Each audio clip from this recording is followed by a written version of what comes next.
ये हमारी माताएं दिन भर चुगली करती रहती है, दिन भर पंचायत करती रहती हैं, ये तुम पाप ही तो कर रही हो, ये पाप ही है। तुम्हें क्या लगता है, हमने किसी की बुराई कर ली, हमने किसी की पंचायत कर ली, उसके बारे में ऐसा कह दिया, उसके बारे में ऐसा कह दिया, कर लिया, मन का कर लिया, 2-2 घंटे चुगली की, निंदा की, क्या मिला तुम्हें? तुम्हारे माथे पाप और आए, फोकट के, फ्री के। मैंने कई बार एक कथा सुनाई तुम्हें, सुनो मैया जी, ध्यान से सुनना। एक राजा था, बड़ा भला राजा था। खुले मैदान में, सर्दियों का समय था मैया, खुले मैदान में उसने ब्राह्मणों को निमंत्रण दिया, सारे नगर वालों को बुलाया, जिसमें पहला भोज ब्राह्मण का था। तो हजारों ब्राह्मण आए, पंगत लगी, और वहां खुले मैदान में ही खीर पक रही थी। तभी ऊपर से एक पक्षी बाज अपने पंजों पर सांप को दबा करके जा रहा था कि तभी सांप ने उस बाज को डसने के लिए अपना जहर फेंका। तो वो जहर बाज को तो लगा नहीं, वो जहर ऊपर आकाश में ये हो रहा था, तो वो जहर नीचे आया और नीचे खीर पक रही थी। तो राजा ने खीर पकवाई कि ब्राह्मण खाएंगे, वो खीर में वो जहर सांप का गिर गया और पूरी खीर जहरीली हो गई।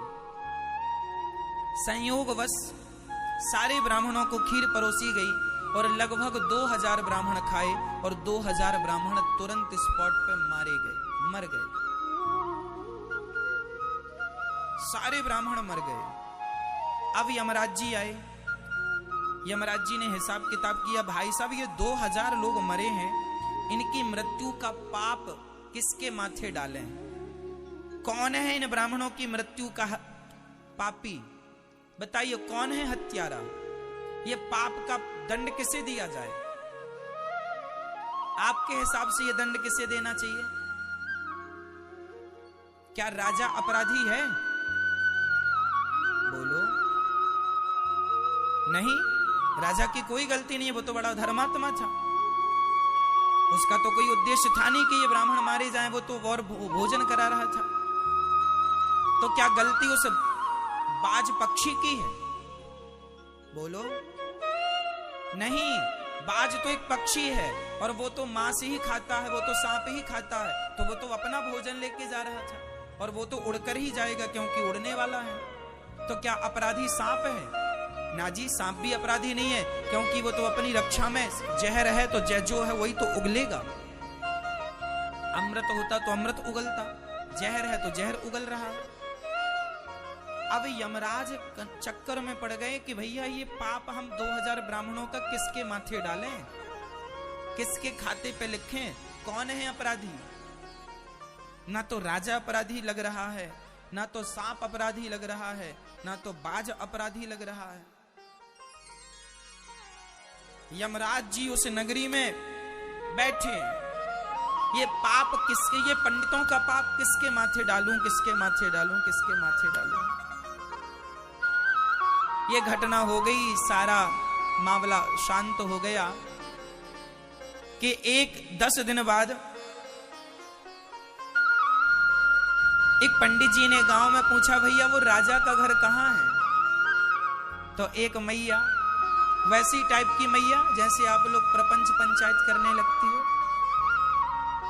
उसी टाइप की बोली, सुनो पंडित जी, राजा के घर क्यों जाना है तुम्हें? अरे राजा बड़ा धर्मात्मा। उसने कहा, ना जी, राजा कोई धर्मात्मा नहीं है, पिछले 10 दिन पहले 2000 ब्राह्मणों को मार डाला जहर दे करके। तुरंत यमराज ने अपना वाहन इस तरह मोड़ा और कहा कि यही स्त्री है, 2000 ब्राह्मणों का पाप इसी के माथे पे डालना चाहिए, उठा कर लेगा यमराज, चल नरक जा तू। अब उस महिला ने कहा कि महाराज मेरा क्या अपराध है? तो यमराज जी ने कहा, ये बता, तूने ये कैसे कहा कि राजा ने 2000 ब्राह्मणों की हत्या कर दी? महाराज मैंने कह दिया। हाँ, अब कह दिया तो अब भोगो। यही निंदा चुगली है। आदमी कई बार आप उसकी भी बुराई करते हैं जो बुराई के योग्य नहीं है। कई बार आप उसकी भी आलोचना करते हैं, कई बार आप ना किसी की बात पूरी जानते हैं ना पूरी सुनते हैं और बस बुराई पेलने लग जाते हैं, निंदा करने लग जाते हैं। ना तो पूरा मामला आप जान रहे हैं ना पूरी बात समझ रहे हैं और शुरू हो गए। ये पाप नहीं तो क्या है? बिना तुमने जाने उस राजा को तुमने अपराधी कह दिया तो अपराधी तुम हो, क्योंकि तुम एक निरपराध को अपराधी बना रहे हो। अरे जैसे यमराज भी अपराधी ना सिद्ध कर पाए, उसे तुम दो कौड़ी के इंसान तुम उसे अपराधी सिद्ध कर रहे हो। यमराज पकड़ के ले गए। तो मैं ये कथा इसलिए सुना रहा हूं कि जो आप लोग बड़े स्वाद से निंदा सुनती हो, निंदा करती हो, चुगली सुनती हो, चुगली करती हो, ये सबसे बड़ा पाप है।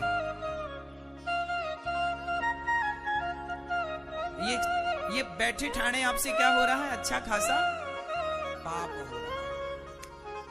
इसलिए गुण दोष दृशिर दोषः शास्त्रों में स्पष्ट लिखा है। ना हमें किसी के गुणों को देखना है ना किसी के दोषों को देखना है। गुण देखना है तो सिर्फ भगवान के, और दोष देखने हैं तो केवल अपने। मेरे से बुरा कोई नहीं है, बुरा जो देखन मैं चला, बुरा न मिलिया कोई, जो दिल खोजा आपुना, हमसे बुरा ना। हम ही सबसे बुरे थे पर हम दूसरों को कहते रहे तुम बुरे हो, तुम बुरे हो, तुम बुरे हो। आजकल तो देखने वाले हंस में भी कमी देख लेते हैं।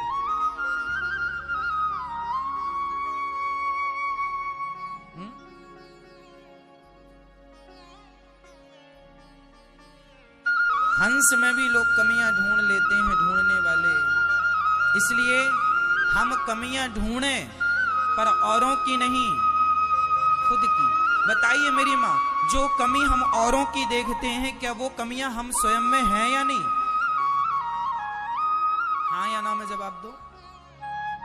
हम कहते हैं कि पड़ोसी ऐसा है, फला ऐसा है, फला ऐसा है, तो वो कमी केवल उनमें है, क्या हम में कोई कमी नहीं है?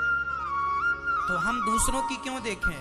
क्यों ना खुद की देखें और उन्हें ही सुधार